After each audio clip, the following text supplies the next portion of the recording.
त्या ठिकाणी अशा विद्यार्थ्यांना त्याचा लाभ मिळावा ज्यांना खरंच गरज आहे आणि ह्या शिष्यवृत्तीतनं पुढची पिढी घडणार आहे आणि आपण याबाबत सकारात्मक विचार करावा अशी आमची विनंती आहे। सगळ्यात महत्त्वाचं मराठा कुणबी मराठा आणि याबाबत सारथीचं त्या ठिकाणी काम चालू आहे। ह्याच्या देखील यामध्ये 9,600 रुपये शिष्यवृत्ती दिली जाते, याचा देखील व्याप्ती वाढवणं आवश्यक आहे। लक्षवेधी क्रमांक 1 अध्यक्ष महोदय वितरित केल्याप्रमाणे। अध्यक्ष महोदय, राष्ट्रीय आर्थिक दुर्लभ घटक शिष्यवृत्ती यामध्ये छत्रपती राजाराम महाराज सारथी शिष्यवृत्ती यासाठी 9वी 8वी 9वी 10वी या विद्यार्थ्यांना अनुदान दिलं जातं, शिष्यवृत्ती दिली जाते आणि याचा कोटा शासनाने उत्तरात 11,682 कळवलाय। परंतु यामध्ये खाजगी शाळांमध्ये किंवा विनाअनुदानित स्वयंअर्थसहाय्य शाळेमध्ये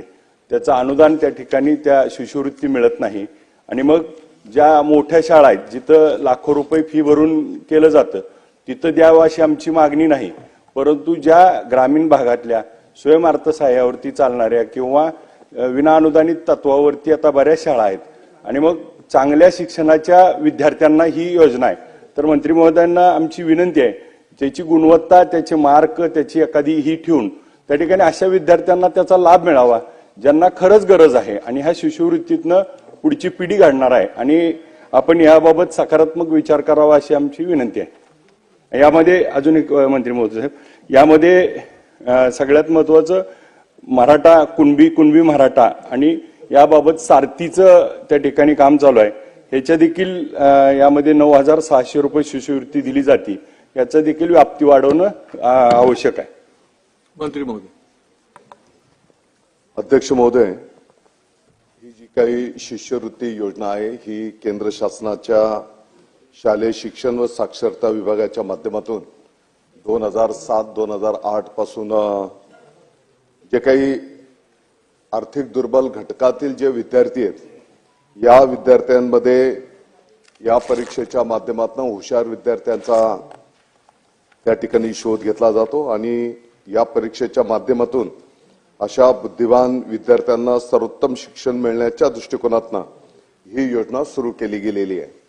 आणि म्हणून महाराष्ट्र राज्यातील शासकीय स्थानिक स्वराज्य संस्था खाजगी अनुदानित शाळेतील 8वी मध्ये शिकत असलेल्या नियमित विद्यार्थी या योजनेच्यासाठी त्या ठिकाणी पात्र आहेत। ही योजना केंद्र शासनाच्या आधिपत्याखाली राबवली जात असल्यामुळे त्याचे जे निकष आहेत त्या निकषांप्रमाणेच आपल्याला पुढे मार्गक्रमण करावं लागतं आणि आपण ज्या पद्धतीने मागणी केलेली आहे विना अनुदानित शाळा असतील किंबहुना स्वयं अर्थसहाय्यित शाळा असतील अशाही शाळांना ही योजना लागू झाली पाहिजे।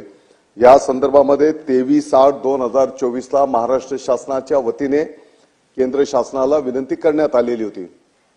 परंतु अद्याप त्याचं काही उत्तर आलेलं नाही आणि म्हणून येणाऱ्या काळामध्ये परत एकदा केंद्र शासनाला आम्ही विनंती करू आणि आदिवासी विकास असेल, सामाजिक न्याय असेल, या सर्व विभागांशी एकत्रितपणे बसून कोणकोणत्या पद्धतीने या योजना राबवल्या जात आहेत, वेगवेगळ्या डिपार्टमेंटच्या पण काही योजना आहेत आणि म्हणून याचा एकत्रितपणे बैठक घेऊन आणखी या विद्यार्थ्यांना कसं सपोर्ट करता येईल त्या दृष्टिकोनातून नियोजन आराखडा केला जाईल।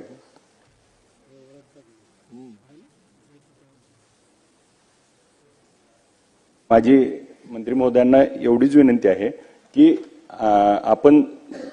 केंद्राने आज 23/8/2024 पासून त्याचा रिप्लाय आला नाही तरी आमची विनंती पाठपुरावा करावा, परंतु सारथीमध्ये जे आपण 9वी 10वी 9वी ते 12वी करतोय ह्याची व्याप्ती थोडी वाढवावी अशी आमची प्रकर्षाने विनंती आहे।